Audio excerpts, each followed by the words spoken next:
Class 7 থেকে 12 পর্যন্ত ছাত্রছাত্রীদের জন্য এডু ভবন online education app Google play store থেকে ফ্রিতে ডাউনলোড করো, লিংক ডেসক্রিপশনে। সঞ্জয় কাপুরের মৃত্যু যেন অনেকের কাছেই অবিশ্বাস্য ঠেকছে। দিব্যি সুস্থ মানুষ গিয়েছিলেন পোলো খেলা দেখতে, সেখান থেকে কোথা থেকে একটা মৌমাছি উড়ে এসে ঢুকে গেল সঞ্জয়ের গলায়।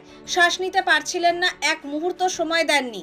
নিমেষে হৃদযন্ত্র বিকল হয়ে পোলো খেলার মাঠেই মৃত্যু হয় তাঁর। স্বামীর সঙ্গে বিবাহ বিচ্ছেদ হয়ে গিয়েছে করিশ্মার, তাও 8 বছর হতে যায়। যদিও দ্বিতীয় বিয়ে করেননি করিশ্মা।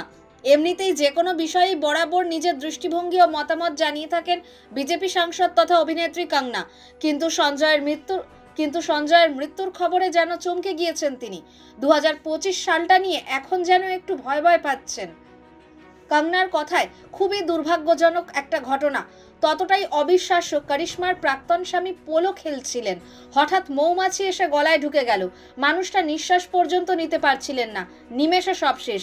এসব ঘটনা দেখে যুক্তি দিয়ে নিজের মনকে বোঝাবার চেষ্টা করি, কিন্তু মন বোঝে না। জানি না 2025-এ আর কি হবে। সকলে সুস্থ থাকুন।